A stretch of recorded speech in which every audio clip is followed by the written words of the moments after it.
Taiwan menerapkan kontrol perbatasan untuk mencegah wabah. Pada tanggal 21, patroli laut menangkap 31 orang Vietnam yang berupaya menyelundup masuk ke Taiwan dengan kapal ikan.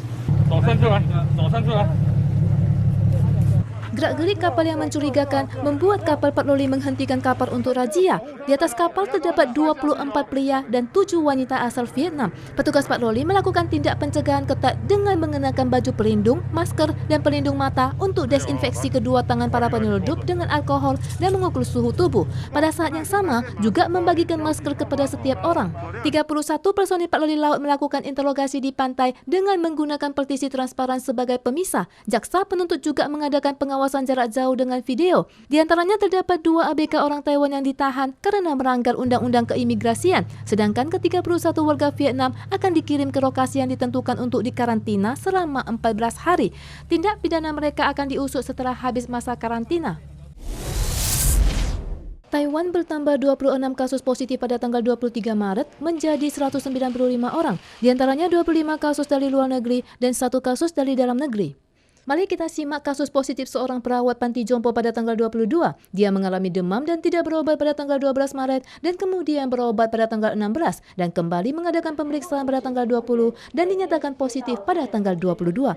Instansi kesehatan segera mengadakan tes corona pada 53 penghuni dan 28 staf panti. Saat ini, hasil semua diagnosis dinyatakan negatif.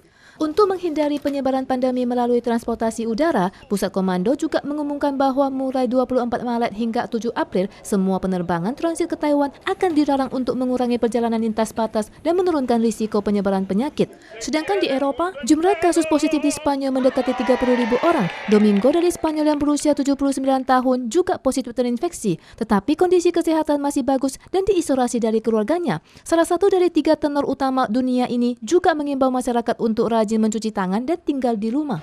Italia menjadi negara dengan situasi pandemi terburuk. Semua kegiatan produksi telah berhenti kecuali pusat perbelanjaan, toko obat, dan lembaga keuangan. Pada hari sebelumnya kembali bertambah 5.000 kasus dengan total mendekati 60.000 kasus. Namun, AFP menunjukkan bahwa penurunan angka kematian ini merupakan indikasi kemajuan pencegahan epidemi. Tetapi media lain juga memperingatkan bahwa di balik jumlah kasus yang dikonfirmasi penelitian ilmiah, selalu terdapat 5 hingga 10 kasus yang belum terdeteksi. Maka diperkirakan jumlah orang terinfeksi di Italia mungkin lebih banyak 10 kali lipat dari kasus saat ini. Dalam upaya mencegah pandemi COVID-19, pintu masjid di ibu kota Malaysia, Kuala Lumpur yang berpenduduk mayoritas Islam tertutup. Pada pintu masuk tertera tulisan dilarang masuk. Polisi juga bersiaga di pinggir jalan. Menurut analisis Financial Times, sejumlah besar turis, pelajar atau ekspatriat dari Eropa dan Amerika Serikat yang kembali ke negara-negara Asia akhir-akhir ini membuat jumlah kasus penularan dari luar negeri di Korea Selatan dan Taiwan meningkat pesat. Penambahan yang lebih dari setengah kasus baru ini merupakan sebuah peringatan yang patut diperhatikan. Negara-negara Asia Pasifik lainnya juga sigap dalam menghadapi pandemi. Presiden Joko Widodo menginstruksikan instansi kesehatan untuk menambah peralatan rapid test dan memperluas cakupan screening. Acara tablik akbar yang dijadwalkan di Sulawesi juga dibatalkan. Sementara Thailand meminta semua pengunjung untuk menyediakan surat keterangan sehat sebelum diizinkan masuk ke negeri Gajah Putih ini. Kembali terjadi kasus kematian PMA pada kebakaran asrama publik. Kebakaran terjadi pada pabrik penggiringan logam yang terletak di Jalan Wencang, Distrik Tatu, Taichung pada tanggal 22 malam. 3 pria PMA Vietnam berada di asrama yang terletak di lantai 2 pabrik karena hari libur saat musibah terjadi. Damkar tiba di lokasi 20 menit setelah insiden, namun mereka tidak memiliki tanda-tanda kehidupan saat ditemukan.